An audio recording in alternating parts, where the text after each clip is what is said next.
Alors une fois que vous avez compris comment on, contracte le verbe être, eh bien, on va monter en difficulté et là, on va parler de la négation. C'est-à-dire comment je dis: «Je ne suis pas, tu n'es pas, il n'est pas, elle n'est pas, nous ne sommes pas, vous n'êtes pas et ils et elles ne sont pas». Eh bien, le ne pas en anglais se dit not. Not. N-O-T. Not. Donc quand vous voyez ce mot, ça veut dire que c'est de la négation. Et en français, c'est un peu plus compliqué, alors qu'en anglais, c'est beaucoup plus simple de l'écrire. C'est-à-dire que je prends mon je suis, I am, et je mets juste derrière not. Et si je traduis mot à mot, ce n'est pas très français, mais je vais traduire mot à mot pour vous montrer. Ça donne I am not, donc je suis pas. Si je veux dire you are not, ça veut dire tu es pas. She is not, elle est pas.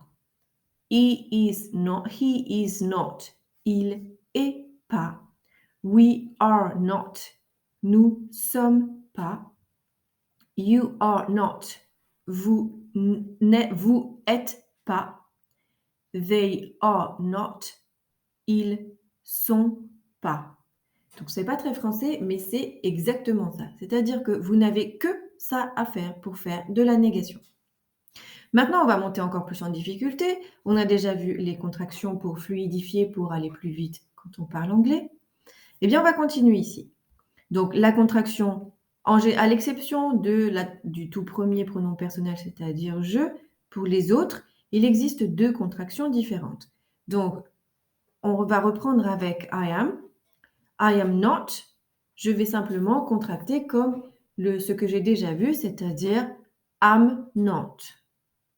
Et pour les autres, eh bien, on peut faire 2 contractions. Soit on contracte comme on a déjà vu avec le verbe être, soit on contracte la négation et on va coller le verbe et la négation ensemble. Donc ça donne, si je contracte juste le verbe, ça me donne you're not, you're not, avec mon apostrophe symbolique. Et si je contracte la négation, le not, et que je colle mon verbe et ma négation ensemble parce que c'est obligatoire, ça va donner you aren't. Écoutez bien la prononciation. Je n'ai pas prononcé you aren't. J'ai prononcé you aren't. Aren't. Aren't. D'accord? Donc maintenant, vous allez faire pause dans la vidéo et vous allez prendre en note ce cours-là sur votre cahier. Ce que vous allez faire ensuite, c'est de continuer à compléter les contractions qu'il manque.